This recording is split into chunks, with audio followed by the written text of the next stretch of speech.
Welcome to the deep dive. So, you've shared some really insightful material with us this time, all focused on, well, navigating those big life shifts. Uh-huh. And specifically how we make choices, especially when things get tough after challenges. Exactly. So, our mission here is to really dig into that, how to approach these decisions, when you're facing adversity, and maybe uncover some surprising ideas about how these choices end up shaping our lives. Yeah, let's get into it. Because it's often not straightforward, is it? Those Oh, turning points. not at all. Okay, so let's start where your sources do that feeling after a setback. Could be a layoff, maybe a divorce, something like that. Right. And suddenly it feels like, well, what, like your options have just evaporated. The world seems smaller. Hmm. That feeling of constriction, it's a really common psychological thing. One of the articles you sent actually talks about cognitive biases and stress. Okay. And it points out that it's often our perception that narrows, Yeah. like tunnel vision. We get stuck on what we lost. Yeah. And that can totally blind us to what's still possible. Oh, I definitely recognize that. When I got laid off years ago, my first reaction was, okay, here are all the jobs I can't do now. Uh-huh. But then slowly, as I started, looking around, I found all these transferable skills I hadn't even thought about. Interesting. It was kind of similar when I moved back to Japan. On the surface, it felt like giving up certain things, Yeah. certain career tracks maybe. Sure. But then I found this totally different way of working, and honestly, a more sustainable income, surprisingly. Yeah. These other doors just sort of opened. And that's fascinating, isn't it? How much our mindset shapes what we even see as an option. Your Ah. material on career changes probably touches on this. Yeah, it does. These real options, they often only show up when we consciously try to broaden our view. Right. And it's not just about like new jobs or relationships. Sometimes the biggest shifts are internal, rethinking how you relate to work or deciding to forge your own path completely. Yes. It's not always about the next job title. It might be about redefining success for yourself, right? One source actually called misfortune a potential pivot point, containing hidden options and quiet gifts. I thought that was a really interesting way to put it. That reframing is so helpful. It encourages you to look past the immediate pain and ask, okay, what else might be here? What could this enable? Which leads us straight into the next big question.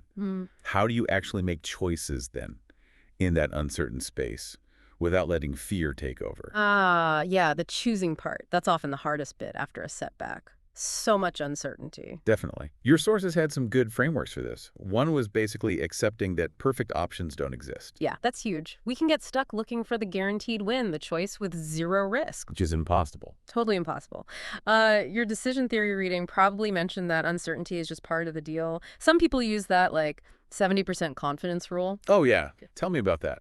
It's just a rough guide, but if you feel about 70% confident in a direction, maybe that's enough to move. You figure out the other 30% as you go. Okay, that feels more manageable than needing 100%. It lowers the bar in a good way. It does. And the other key part of this is realizing that let's say, wrong decision isn't usually fatal. Right. The idea of being able to choose again. Exactly. That ability to pivot, to adjust, it's incredibly important. We tend to blow potential mistakes way out of proportion. We really do. But resilience, as your sources point out, is often about that adaptability and maybe the most vital thing for feeling okay long term. What's that? The decision has to feel like it was yours. Wow. Genuinely yours. Ownership. Even if it doesn't work out perfectly, if you made the call, there's usually more acceptance, less regret. That makes so much sense. Yeah. If you chose based on what someone else wanted and it goes sideways, that's tough. Yeah. But if it was your choice, even a failure feels different. You can own it, learn from it. One source suggested asking, looking back, can I be proud of making this choice? That's a great question. Shifts the focus from just the outcome to the integrity of the decision itself. Yeah. So, okay, let's look at the 3 conditions your material lays out for making a sound decision. All right. First one, emotional clarity. Makes sense. Don't decide big things when you're, really angry or upset. Exactly. High emotion equals poor judgment, generally. The research is pretty clear on that. Right. One piece you sent mentions someone making a rash career jump out of sheer frustration. And regretted it later. Yeah, because they hadn't thought it through calmly. So the advice is simple. Give it time. Sleep on it. Let the emotional wave pass. And maybe talk to someone trusted. Not for them to decide, but just to check if you're seeing things clearly or if emotions got the wheel. Good point. It's not ignoring feelings, but not letting them be the only driver. Yeah. Okay, second condition. Ownership of your options. It's not enough to just be told what your choices are. You have to really understand them yourself. Yes. Dig in, do the homework. Like the example given of researching a career change or really understanding the market, what skills you need, how yours transfer. That process builds conviction. It does. It creates a grounded understanding. Yeah. So you feel more confident standing by that choice, even if doubts creep in later. Okay, that makes sense.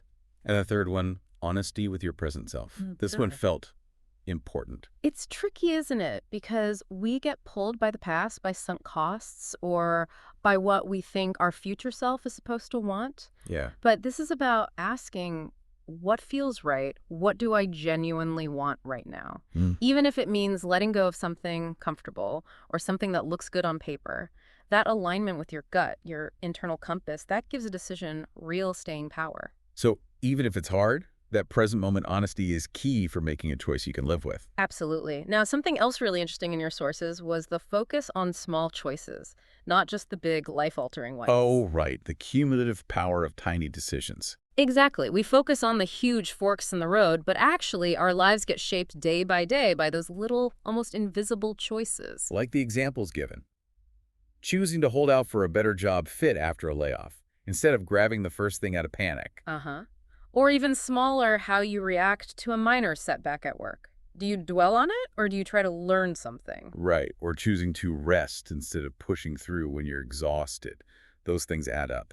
Massively. Even leaving a toxic job maybe a bit earlier than planned to protect your own motivation and well-being, that can change your whole trajectory. So your sources suggested some principles for these micro decisions. Yeah, 3 core ideas. First, try not to slap good or bad labels on things instantly. Give yourself space for clarity. Okay, resist the knee-jerk judgment. Second, make the choice based on that internal alignment we talked about, not just what looks good to others. Stay true to yourself. And third, treat discomfort as data. If something feels consistently off, it probably signals an issue worth paying attention to. Discomfort as a signal. I like that. It's amazing how those small, intentional choices compound over time, shaping who you become. Which ties into another theme, the power of choosing the now. Right. We're always told to think about the future, plan ahead. Which is important, of course. But the risk is losing touch with what's happening right now, with how you actually feel today. Like the example of someone leaving a prestigious but soul-crushing job. The future looked good on paper, but the now was miserable. Exactly. And prioritizing their present well-being actually ended up benefiting their future in unexpected ways. Choosing the present means being accountable to who you are today. Listening to those signals, burnout, intuition, that nagging feeling. Uh-huh. There was a tactic mentioned for tough times. Just focus on, have I done my best today? That feels grounding, instead of worrying about the whole uncertain future. Right, and it extends to everything being present in a conversation, doing the task in front of you meaningfully. The future isn't built out there somewhere. It's built right here, with these present choices, made again and again. Precisely, which reinforces the big picture idea. The future is essentially the sum total of our choices. It's not random. It's constructed. Your material really emphasized that. My own experience after that layoff echoes this, taking those small, uncertain steps. Yeah. They didn't feel like much at the time, but cumulatively, they completely reshaped my career path. It wasn't one giant leap. And that reinforces the point about responsibility, doesn't it? People can give advice, open doors, maybe. But the choosing part, that's always on you. Always. And if you give that power away, you end up feeling powerless. It's better, your sources argue, to fail based on your own choice. Because then you could own it. You can own it, learn from it, adapt. There's agency there, even in failure. Okay, so agency is key. Now, what about when you're just stuck, paralyzed by fear after a setback?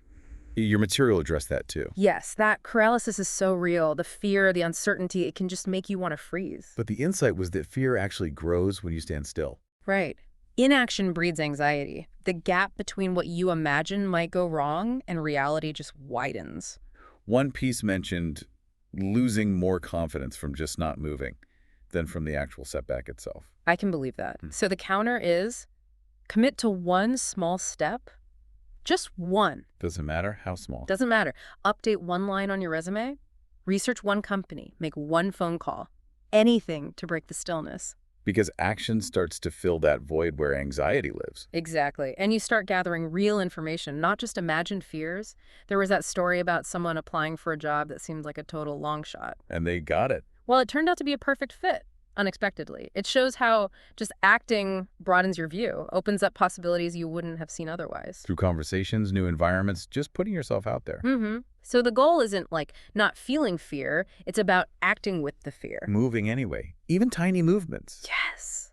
That's how change happens and how you rebuild trust in yourself. Okay, so movement is crucial. Now, regret? That's the big shadow looming over decisions, isn't it? It really is that if only feeling. Your sources had a core idea for avoiding it, or at least minimizing it. Yeah, and it comes back to something we touched on. Choose what your heart truly wants. Sounds simple, but It's really about alignment. Most deep regrets, the research suggests, come from choices made based on external factors, pressure, expectations, what you should do. instead of what genuinely felt right inside. Exactly. That creates dissonance. Real alignment means you can look back even if things didn't go perfectly and say, yeah, but given who I was then and what I knew, I'd still make that call. Like your example of going back to Japan, even with people questioning it. For me, yes, it felt fundamentally right, despite the uncertainties. It took courage, sure. Choosing what you want can mean disappointing people or feeling a bit isolated sometimes. But the payoff is integrity. Yes. And your sources distinguish nicely between regret, feeling you betrayed yourself, and refinement, which is just learning and adjusting course based on experience. That's a helpful distinction. Choosing your truth leads to peace, even if the path is bumpy. Well said. And related to this is another really empowering idea from your material, the freedom to choose again. This was huge for me.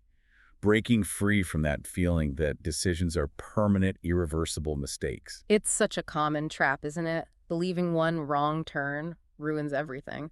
But the sources strongly counter that. They emphasize we always have the ability to make a new choice. Which is incredibly hopeful. Think about your example of leaving that toxic job.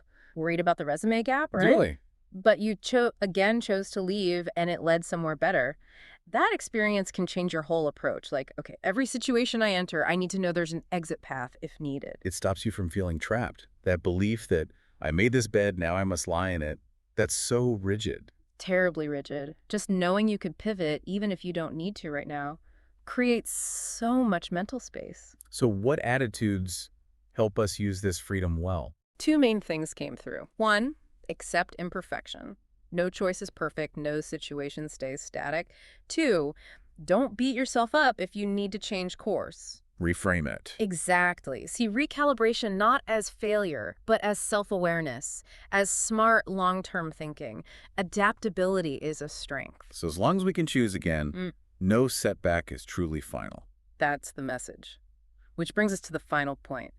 Don't run from the act of choosing itself. Right. The temptation, especially after a tough time. Just avoid deciding anything. Let things drift. Or hope someone else decides for you. But your sources are clear. Avoiding choice is a choice. With its own consequences. Often negative ones. Delaying tough decisions usually just makes things worse, right? Whether it's leaving a bad job or ending a relationship that isn't working. Yeah, inaction has a cost. And choosing, fundamentally, is about taking responsibility. Handing that over feels easier short-term, maybe, but leads to frustration down the line. Better to choose for yourself, even if you're unsure, and live with your consequences. Exactly. It's not about being fearless. It's about acting despite fear. It's about finding clarity in the moment, not demanding certainty about the future. And maybe the more you practice choosing, the better you get at it.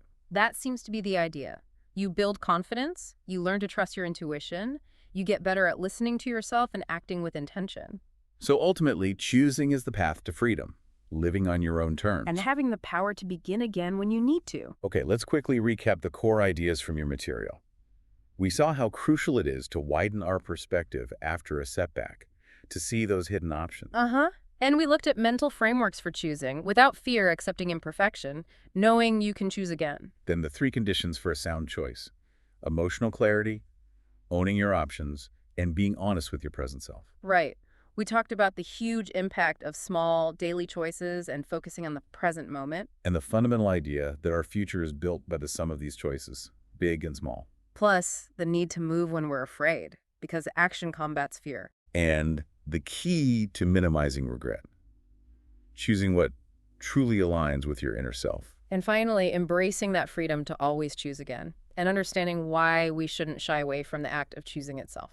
So, for you listening, as you think about all this, maybe consider a challenge or a decision you're facing right now. How could applying some of these ideas change how you're looking at it? What's one small choice, even a tiny one, you could make today that feels truly aligned with what matters to you? That's something to take with you.